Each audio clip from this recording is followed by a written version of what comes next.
In this video, I'm making some traditional panelling for the bathroom project that I've been working on. If you haven't seen any of the videos in this playlist so far, I'll leave a link down below in the description to the playlist where you can see all the previous videos up to this point here. And like I say, today we're going to be making some traditional bead and butter panelling. It's going to be boxing in around the toilet, fitting under the window, and there's a tiny bit behind the radiator next to the shower. Previously I've shown a method where you can use a waterproof board like tricoya and cut your own panelling grooves in a single solid piece of sheet material, which I actually prefer as a method for this style of panelling, but this customer is adamant it's got to be solid timber, so that's what we're going to be doing. So we're going to be using Tulipwood for this project, like most of the other woodwork in the house.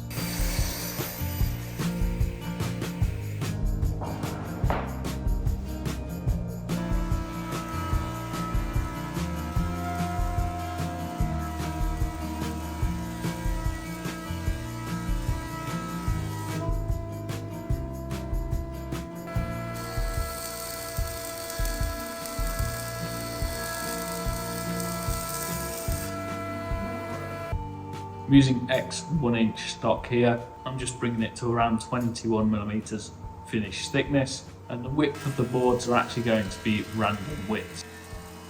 Looks a lot more handmade if they're a variable width throughout the panelling versus them all being exactly the same width.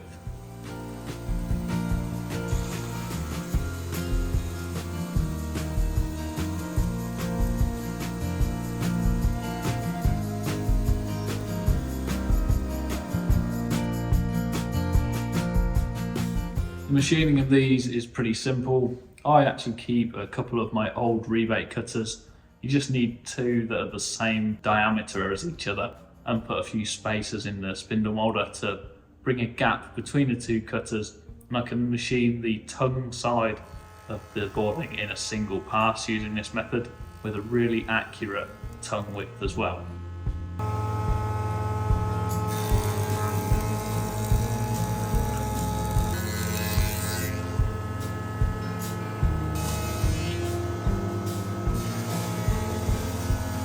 The counterpart cut, once that tongue is machined, is a groove in the other edge of the board, and I just use a variable width groover. Mine is variable by using little spacers, again thin shims that you can put in between the cutters, and these go down to 0.1mm in thickness. Because these boards are being painted, I'd look for around 0.5mm of gap between the tongue and the groove, so when you test fitting these without paint on, they're going to feel pretty loose. With them two cuts done, I've effectively got what would be known as a floorboard. So it's time to turn it into a decorative board by adding a moulding and some bevels. So you may recognise this cutter from one of my really old videos. I had this designed and made to work with the track saw that Festool sell, but I've got the added advantages that it shares the same bore diameter as my spindle moulder, so I can use the same cutter to produce this moulding on these solid timber panels as well. It's just a little half round cutter with a 60-degree V-notch at the sides. It produces what I know as bead and butter boarding. With this cutter you have to machine the boards vertically, so use a false fence so that they're well supported throughout the whole cut. And I've got my little spring wheel on there as well that's both pushing against the fence and angled slightly downhill, so as it feeds through it's pulling the timber down and pressing it against the fence.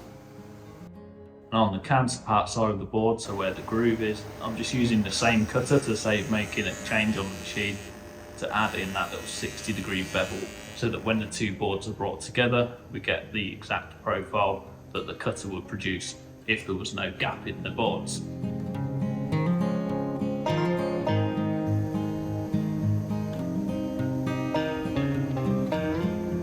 And I was pretty stoked to use my homemade machine once again. I've featured this a few times now and it's becoming quite a handy addition to have in the workshop. I use it for removing sharp edges and planer mouldings and moulding ripples from decorative parts. It's basically a big drum with a load of brushes sticking out that support some abrasive paper in front of the brushes. And it works really well to press this abrasive into the deep grooves of mouldings and contoured parts.